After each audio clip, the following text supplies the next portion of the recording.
Hello, friends who couldn't make it. I'm going to do a little walkthrough of the gallery and show you some of the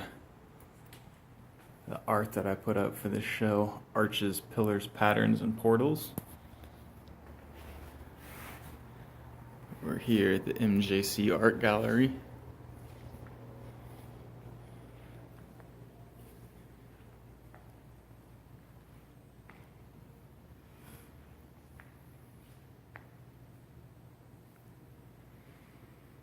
Different variations of the octopus, the original and the two prints. So we tried to arrange the artwork in a way that transitions from one piece to the next. It kind of makes sense thematically or just aesthetically.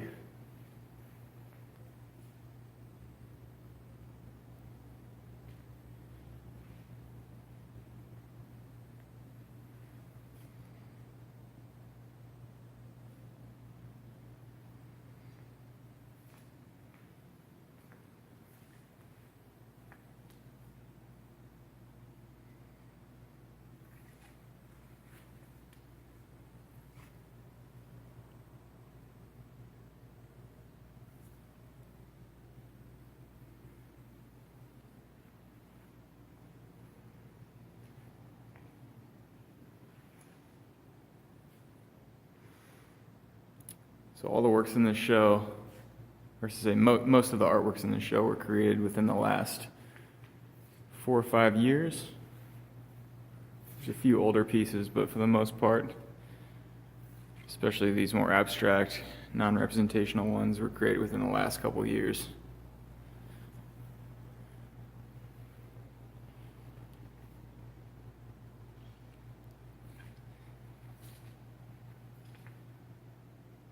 There's a little write-up about the show, a little biography.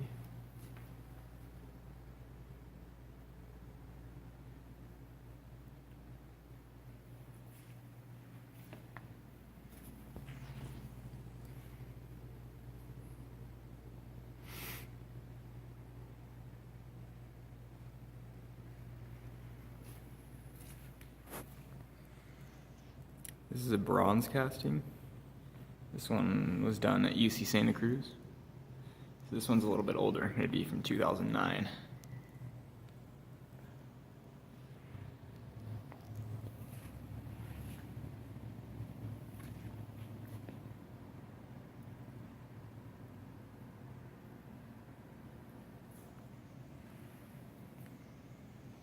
This was sculpted in wax first and then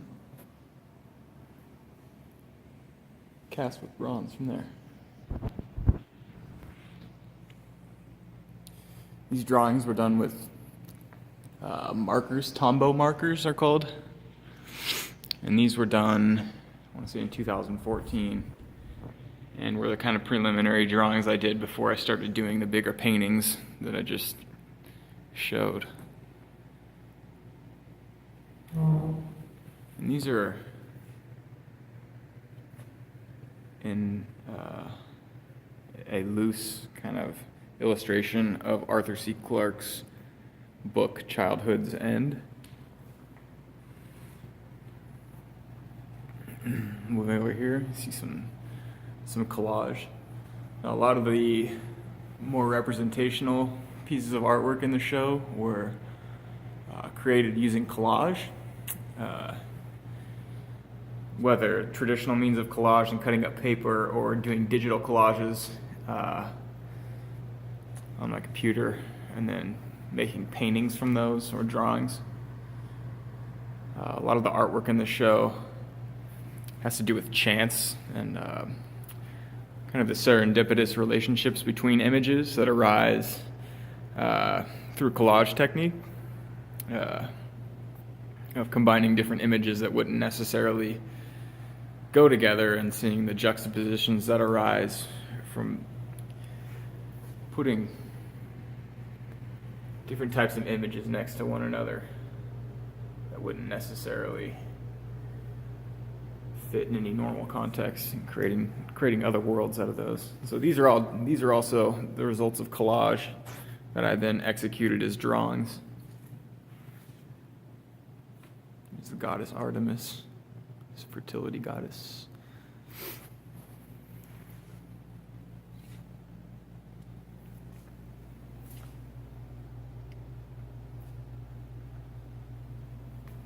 This is an earlier one too, from 2008, I want to say.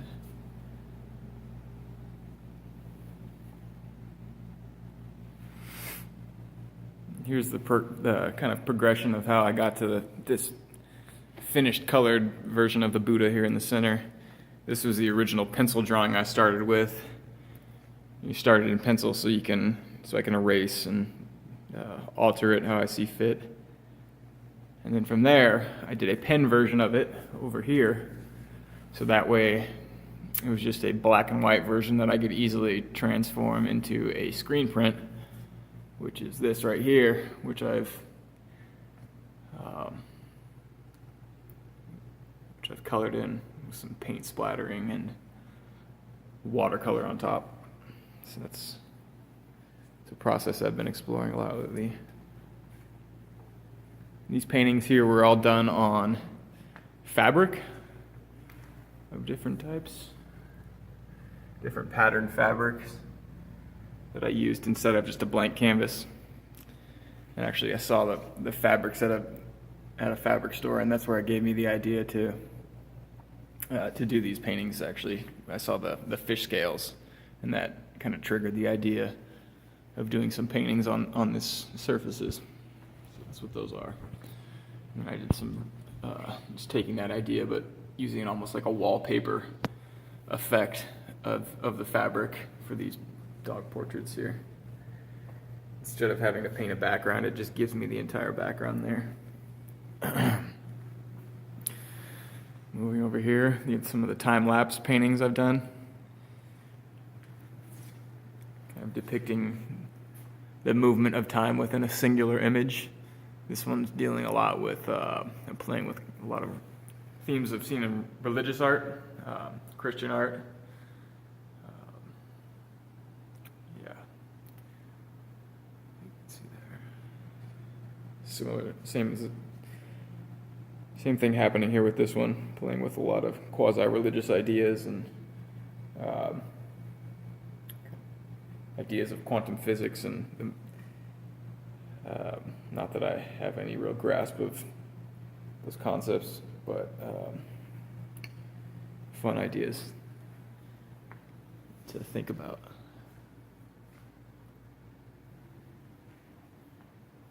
Here's some of the more abstract.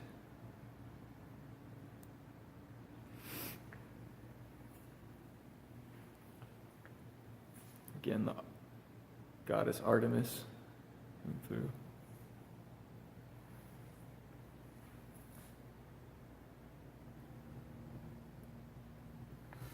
I think that might be the most recent painting in the show, that one right there.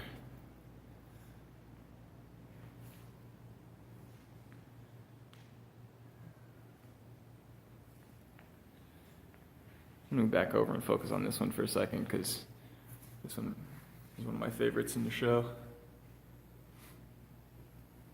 I'll just kind of zoom in on the place card so you can take a look at this if you want to pause it and read.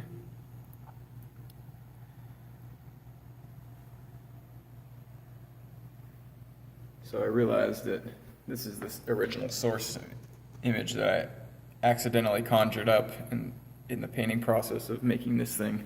I started painting this, and a tiger started emerging in the center, and actually through a bunch of happy accidents, I had some shutters coming in that I was in my studio, and the light raking across the painting, and these diagonal lines of the light coming through the shutters gave me the idea of triggered the imagery in my head that reminded me of this particular image with the spear coming across.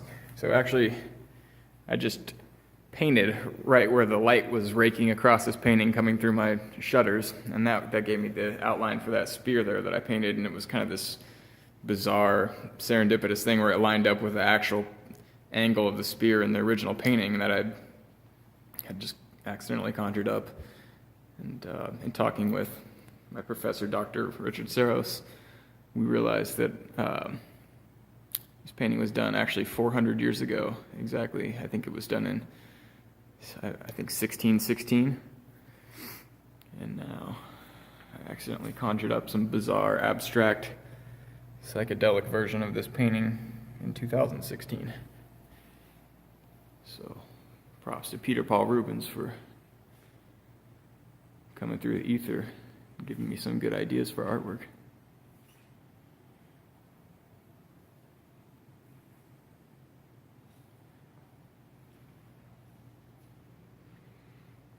So that's it, folks. This is what I've been doing alone inside of my studio and whatever apartments I've been living in for the last, I don't know, 5 or 6 years.